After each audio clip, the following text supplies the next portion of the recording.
Em geral, se você for cavar essa crítica, vai cair na ideia de um povo unido, homogêneo, com uma só religião, com uma só visão de mundo, com um só conjunto de valores, com ethos único. Um retorno à Idade Média. Isso.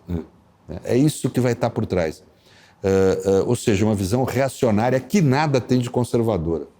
Eu insisto nisso. Quer dizer, os conservadores é totalmente possível dialogar.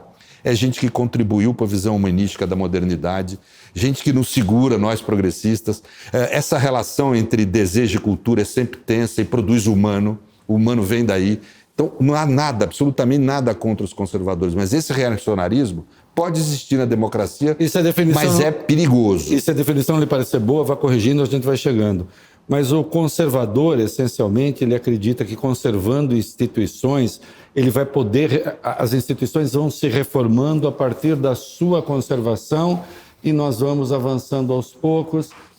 Eu já fui mais próximo dessa ideia, hoje eu sou menos, mas, de qualquer modo, o conservadorismo não é um reacionarismo.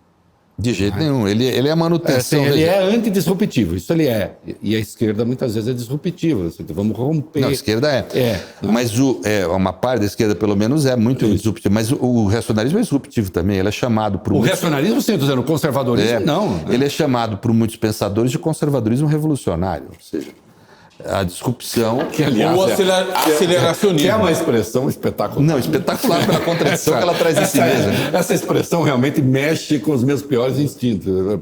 Como é conservadorismo revolucionário? Não.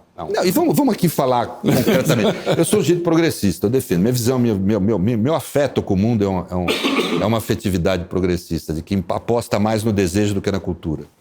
Mas assim, a crítica que os conservadores faziam, racionalismo liberal, progressista, que era o verdadeiro pensamento do fim do século XIX, não estava de todo errado. Sim. A ideia de Constituição como um racionalismo abstrato que se impõe às pessoas, né, tem um traço profundamente autoritário. Claro que sim. Não à toa as primeiras constituições do mundo foram autoritárias, não é essa ideia do pós-guerra de concentrar o que de mais avançado. Ou seja, tem muita crítica ali que foi adequada, foi correta, quer dizer, ouvir é importante, né? Agora, o reacionário não. O reacionário é um sujeito tomado por um tipo de atitude de fé, de crença, extremamente fundamentalista, altamente autoritária e destrutiva, que quer destruir o mundo contemporâneo. Você não acha que a sensualidade desse pensamento reacionário é precisamente essa sua capacidade de destruir aquilo que crescentemente parece às pessoas comuns, como está tudo errado? As pessoas estão... Há uma malésia, há um disseminado mau humor com tudo. Mas isso é produto do reacionarismo, porque há uma disputa... Não é causa do reacionarismo? Não, eu acho que é produto dele também, é causa e produto, porque aquele Bambi, aquele grande pensador camaronês, ele fala uma coisa correta. O começo do século XXI é uma disputa fundamentalmente entre niilismo e humanismo. O niilismo é profundamente reacionário. Se você acreditar que a humanidade leva a nada. Né? Nihil em latim é nada. O niilismo é o nadismo, digamos assim. Não, é a doutrina do nada. Inútil. É inútil. Quer dizer, a única salvação é morrer. Os outros, pelo menos. Então, tem essa lógica niilista no reacionarismo, enquanto que a lógica humanista é uma lógica de crença no futuro, que é própria da modernidade. A modernidade construiu o futuro, né? Essa ideia. Né? Que a gente acredita que é possível, e fundamentalmente uma ideia de crença nas virtudes. Né? A forma como o reacionário acredita nas virtudes é destrutiva, é uma saída estética para a vida, exclusivamente estética. Não que a vida não tenha que ter uma saída estética, a arte nos salva. Sim. Mas é uma saída exclusivamente estética para a vida. E nós ainda não, nós teimamos, os liberais, os conservadores humanistas, os marxistas humanistas, a gente acredita que é possível haver uma saída de justiça para a vida social. Portanto, uma saída moral política. Nós estamos os três aí nesse grupo que você acabou de falar. Né? Nós, os liberais, os humanistas, os marxistas, nós três estamos certamente nessas categorias. Eu pergunto, na verdade, perguntando aos dois aqui, batendo papo com amigos. As coisas não foram sempre assim, no sentido de que a compreensão um pouco mais sofisticada, nem sofisticada não cabe a palavra, essa compreensão mais ponderada do mundo não foi sempre uma coisa da minoria, não houve sempre uma maioria disposta a uma solução mais simples, errada, para problemas difíceis, para brincar com a frase do Mencken. E hoje, as redes sociais, o seu Elon Musk e outros, fazem com que, pela multiplicação e pelo número, o erro menos comportado tem um peso gigantesco, né? Porque, cara, é apavorante a gente pensar que nem vamos botar a área da nossa área, ciências humanas, mas pegar mesmo as ciências exatas, né? Para cada resposta certa existem infinitas respostas erradas. E as respostas erradas são sempre muito mais fáceis de entender. Só que isso antes estava contido. Hoje não está. Talvez. É uma questão que eu penso todo dia nela, de certa medida. Sabe? Isso é uma coisa antiga, né, que nós estamos falando. Né? Você pegar a ciência, por exemplo, vai o sujeito e fala, não, ali nós temos aquelas estrelas no céu. Vem a ciência e fala, não, isso é um sinal de luz emitido há bilhões de anos atrás. Né? A verdade não está na aparência das coisas, está na relação oculta que as coisas têm entre si. Né? Por exemplo, um sujeito... Que, aliás, é uma frase que o Marx tem, em última instância, quer dizer, senão a ciência era desnecessária. Né? Se aparência e ciência coincidissem... Para que você precisa de ciência? Para que você precisa de filosofia, né? Não, é mais ou menos isso. Por exemplo, o cara de extrema-direita, ou às vezes até um povo de direita, eles acham que isso aqui é um copo, vale R$2 no mercado. Para nós, eu estou falando nós de esquerda, isso aqui é uma relação social, olha a dificuldade de explicar isso. Mas nós conseguimos fazer alguma bagunça no mundo nos últimos 200 anos também. Pô, sim. Então, eu acho que tem uma coisa que é assim, é difícil. A nossa tarefa, eu falo dos humanistas em geral, é muito mais difícil, porque você está aberto à complexidade do discurso. Você não tem uma visão autoritária, logo você tem uma visão aberta, como eu falei, à complexidade do discurso. Mas você é um cara de universidade, você é um cara, um animal da universidade. Você não acha que nós perdemos, e a universidade se transformou, e a transformação da universidade talvez esteja na causa disso tudo. Nós perdemos certificações de qualidade de ideias. Assim como você certifica a qualidade de um carro, certifica um órgão com autoridade, certifica a qualidade de um produto, ou certifica a qualidade de uma ideia científica a partir de parâmetros de aferição de qualidade. As ideias humanistas também tinham a sua qualidade certificada, e a gente sabe. Na universidade há uma banca de doutorado, uma banca de mestrado. O que faz, precisamente, é isso. Não é? Certificar a qualidade daquela ideia, daquele pensamento, daquela proposição. Os progressistas... Não. O que eu estou dizendo, a universidade teve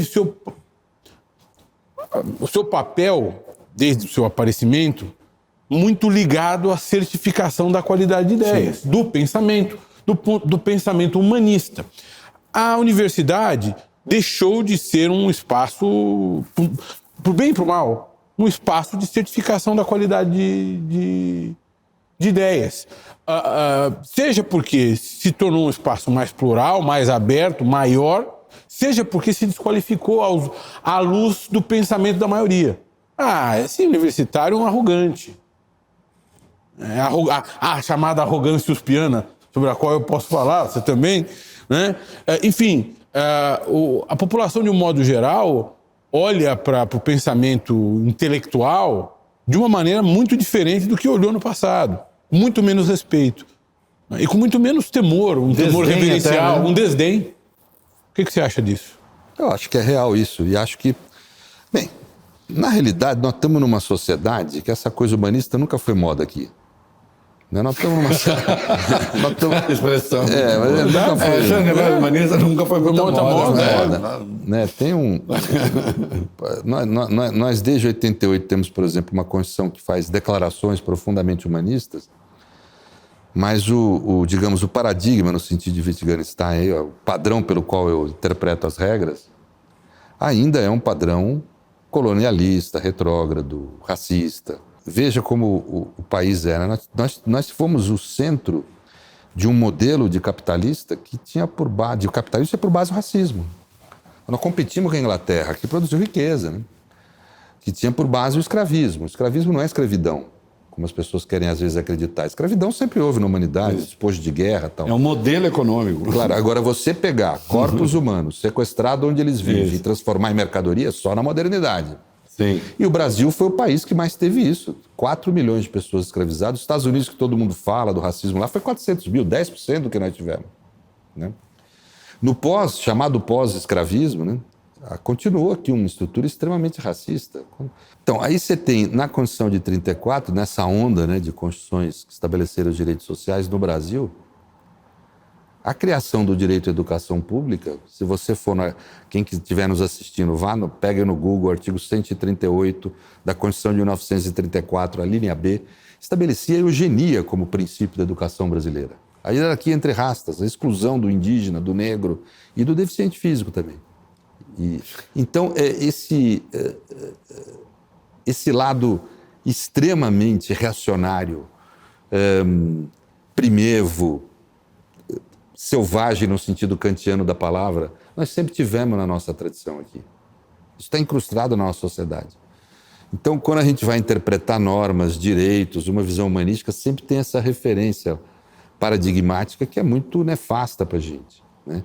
Então, isso sempre teve mesmo na nossa história, mas a Constituição de 88, ela é uma promessa de romper com isso, é uma promessa de ir além. E eu acho que, assim, tem um lado meu que é otimista. Eu acho que o país está indo. Ainda está aí a Constituição de 88.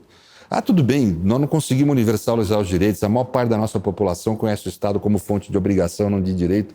Matamos 60 mil pessoas por ano, quase, mais ou menos. Quer dizer, nós vivemos numa certa tragédia social, é verdade. Mas a gente está tentando. Há uma tentativa. E que estão agora tentando destruir, né? Eu acho que essa disputa na humanidade sempre foi ocorrente em países de capitalismo periférico que nem o nosso, em países de tradição colonialista, de tradição racista. É duro. Nós temos uma dificuldade imensa pela frente. Imensa. É muito grande a dificuldade que a gente tem. Esse momento é um momento da gente... Não é um momento da gente olhar a planície, assim, não é onde você olhar de cima do barranco e ver o que vai acontecer, é um momento de não deixar o barranco cair. Então nós estamos nesse momento, é salvar o mínimo, é salvar as declarações, já que a realidade nunca foi constituída, como você falou, pelos direitos, pelo menos salvar a declaração, porque enquanto houver declaração de direitos, há chance de conseguir universalizá-los e realizá-los. Na hora que não houver a declaração, aí foi tudo por terra mesmo. Então nós temos que impedir. Então, por isso que eu acho que essa ideia de que nós, democratas, temos que nos unirmos, que é importante realizar um combate político a esse extremismo. Não adianta delegar para o Supremo o papel exclusivo desse combate. Não é papel do Supremo ficar combatendo nada. É papel nosso, da sociedade, de quem acredita na liberdade e na igualdade como valores essenciais do ser humano, fazer esse combate. Sabe, conservadores, modernos, liberais, sociais-democratas, liberais sociais, marxistas humanistas. Acho que é reunir todo mundo que tem essa lógica humanista, esse pensamento antinihilista, essa crença na modernidade, numa possibilidade de futuro. Eu acho que é nos reunir para poder defender o pouco que a gente conquistou até agora. Vocês não têm impressão, às vezes, que alguns meios intelectuais andam a flertar mais com o autoritarismo do que a gente gostaria que acontecesse, imaginava de início ou não? Eu acho que isso é da tradição. Não há sistema autoritário e crescimento da extrema-direita na história que não tenha contado com forte apoio intelectual, inclusive forte apoio no meio jurídico. Os alemães demoraram. O Bernhard Hitters, quando escreveu sobre degeneração do direito, um livro histórico, na minha opinião, e ele fez isso, acho que década de 70, 80, eles demoraram. Ficou lá um mimimi da classe jurídica alemã querendo se proteger do que houve no nazismo. Por exemplo, essa história mal contada de que nazismo é resultante do positivismo, na realidade não é, né? É uma certa forma de proteção da comunidade jurídica alemã, né? Eu estava cumprindo a lei, eu estava cumprindo a técnica jurídica. Né? Mas o Hitler vai mostrar claramente, o nazismo ascende não substituindo o direito de Weimar, ele ascende degenerando o direito de Weimar. Isso. Degenerando o direito de Weimar. E é o que a gente vê com esse tipo de crítica que a gente estava falando aqui, com esse tipo de postura da extrema-direita. A visão deles não é reformar ou melhorar a democracia e o direito, é degenerar a democracia e o direito. É se utilizar do discurso dos direitos como um instrumento ideológico de ruptura com os direitos. Né? É se utilizar do raciocínio constitucional como um instrumento a serviço de uma ideologia que rompe com a Constituição. Né?